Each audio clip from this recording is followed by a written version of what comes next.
Everyone, welcome to Vidyashree academy. आज हम current affair 29 अक्टूबर का डिस्कस करने जा रहे हैं। उससे पहले कुछ पंक्तियां हैं। रख हौसला वो मंजर भी आएगा, प्यासे के पास चलकर समुंदर भी आएगा।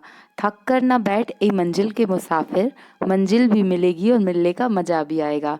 तो इसी तरह पढ़ते पढ़ते हम अपनी मंजिल को प्राप्त करेंगे। तो चलिए करंट अफेयर आज का डिस्कस करते हैं। आज है 29 अक्टूबर। 15 से 17 फरवरी को जो पहली न्यूज़ है आज की, वो सर्वाधिक महत्वपूर्ण है।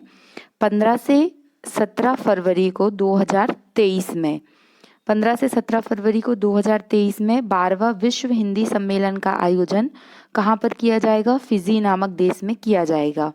अब ये क्या है? 12वां विश्व हिंदी सम्मेलन है। तो पहला हिंदी सम्मेलन कब हुआ था और कहाँ पर हुआ था? तो 10 जनवरी 1975 को पहला हिंदी सम्मेलन का आयोजन नागपुर में किया गया था। यह प्रश्न विभिन्न एग्जाम में पूछा जा चुका है। अब विश्व हिंदी दिवस कब मनाते हैं? तो चूंकि 10 जनवरी 1975 से ही इसकी शुरुआत हुई थी, इसलिए 10 जनवरी को विश्व हिंदी दिवस का आयोजन किया जाता है। और अगर क्वेश्चन पूछता है कि राष्ट्रीय हिंदी दिवस कब मनाते हैं, तो 14 सितंबर को राष्ट्रीय हिंदी दिवस का आयोजन किया जाता है। विश्व हिंदी सचिवालय कहाँ पर स्थित है? मॉरिशस में स्थित है। अब ये प्रश्न भी यहाँ पर उठना लाजमी है कि 12वां हिंदी दिवस सम्मेलन हम फिजी में ही क्यों मना रहे हैं? क्योंकि लगभग 30% भारतीय यहाँ पर रहते हैं। मॉरिशस में विश्व हिंदी का सचिवालय क्यों है? क्योंकि यहाँ पर भी भारतीयों की संख्या बहुत अधिक है। तो और वर्तमान में शास्त्रीय भाषाओं की संख्या कितनी है? यह प्रश्न भी कभी कभी पूछ लेते हैं। तो वर्तमान में शासकीय भाषाओं की संख्या 6 है, जिसमें तमिल, तेलुगु, उड़िया ये सब भाषाएं आती हैं। सबसे पहली तेलुगु भाषा थी, 2004 में से पहली शास्त्रीय भाषा में ऐड किया गया था। और अभी रिसेंटली उड़ीसा की उड़िया भाषा को शास्त्रीय भाषा का दर्जा प्राप्त हुआ है। नेक्स्ट न्यूज़ है वो है सिम्बेक्स युद्ध अभ्यास। कल भी हमने एक युद्ध अभ्यास पढ़ा था भारत और अमेरिका के बीच। आज हम पढ़ रहे हैं सिम्बेक्स युद्ध अभ्यास एक्सरसाइज। तो सिम्बेक्स, इसके नाम में ही समझ में आ रहा है, S for Singapore and I for India. तो जो सिम्बेक्स एक्सरसाइज है, ये भारत और सिंगापुर के मध्य है। एक और नाम इसी से मिलता जुलता है, श्लीनेक्स। श्लीनेक्स में S फॉर यहाँ पर श्रीलंका है, SLI, तो ये श्रीलंका, और I से है इंडिया। तो ये स्लेनेक्स भारत और श्रीलंका के मध्य, यहाँ पे श्रीलंका होना चाहिए था, भारत और श्रीलंका के मध्य। और ऑपरेशन गंगा, अभी आपने सुना होगा कि कोरोना के टाइम पे बहुत सारी यूक्रेन में बच्चे फंसे हुए थे, तो उन भारतीय बच्चों को भारत में लाने की जिम्मेदारी जो दी गई थी, तो उनको लाने का जो प्रोग्राम था वो ऑपरेशन गंगा था। नेक्स्ट जो न्यूज़ है वो है 27 अक्टूबर को इन्फेंट्री दिवस का आयोजन किया गया। इन्फेंट्री दिवस कब मनाते हैं? 27 अक्टूबर को मनाते हैं। इन्फेंट्री का मतलब क्या होता है? पैदल सेना। और ये सर्वाधिक सॉरी, जो युद्ध क्षेत्र की सेना होती है उसमें सबसे बड़ी सेना जो है ये पैदल सेना है। और शौर्य दिवस का आयोजन भी श्रीनगर में इसी उपलक्ष्य में किया गया। अब ये तो उतना महत्वपूर्ण नहीं है, लेकिन आपसे जो जनरल क्वेश्चन पूछा जाएगा वो पूछा जाएगा कि थल सेना दिवस कब मनाते हैं? तो 15 जनवरी को मनाते हैं। वायु सेना दिवस कब मनाते हैं? तो 8 अक्टूबर को मनाते हैं। और नौसेना दिवस कब मनाते हैं? तो 4 दिसंबर को मनाते हैं। तो थल सेना, वायुसेना, नौसेना दिवस आपको याद करना है कि ये कब कब होते हैं। वायु परिवहन समिति का अध्यक्ष कौन बना है? तो जो वायु परिवहन समिति है, इसकी अध्यक्षता इंडिया 2 बार कर चुका है, अभी दूसरी बार बना है। चूंकि ये पहली बार कोई महिला इसकी हेड बनी है, इसलिए शायद पूछा जा सकता है। तो इसकी हेड बनी है डॉक्टर शेफाली जुनेजा। डॉक्टर शेफाली जुनेजा जो है वो वायु परिवहन समिति की अध्यक्ष बनी है। फिर समृद्धि योजना 2022-23 का आयोजन की शुरुआत कहाँ पर की गई है? तो नई दिल्ली से इसकी शुरुआत की गई है। समृद्धि योजना क्या है?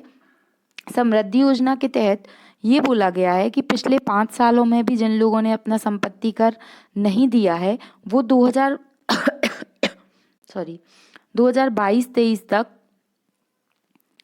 अपना जो टैक्स है अगर वो भर देते हैं, तो उन पर जो ब्याज है और दंड की राशि है वो उनको माफ कर दी जाएगी।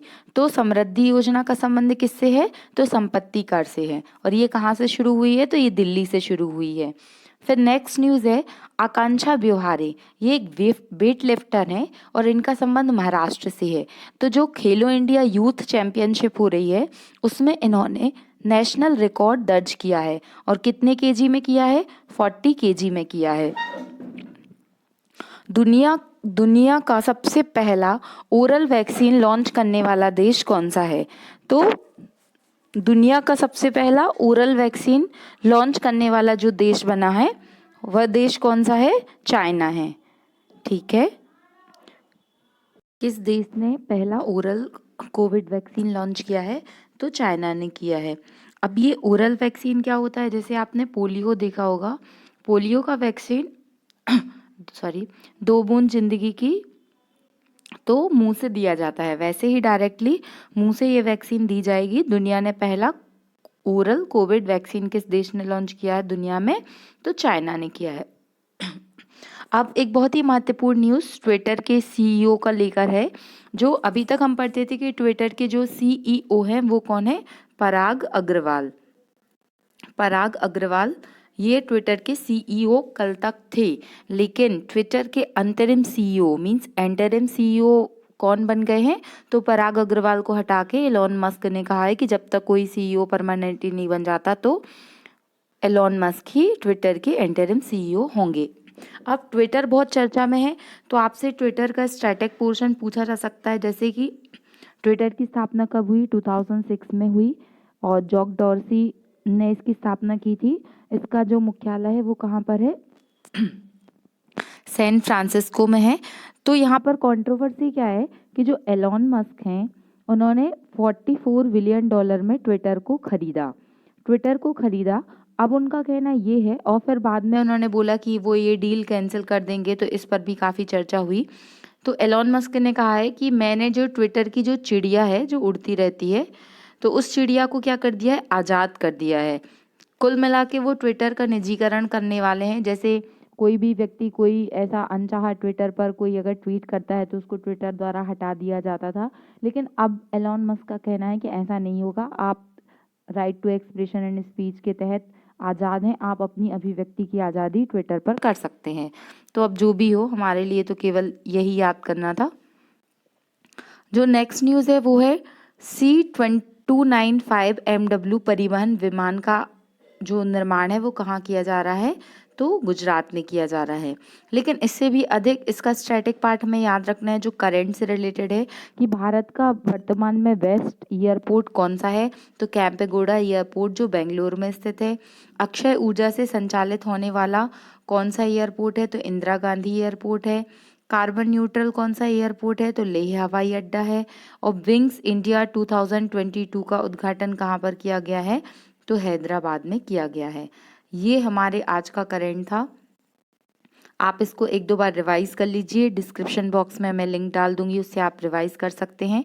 Thank you so much. Please subscribe and share and comments. जय हिंद, जय भारत।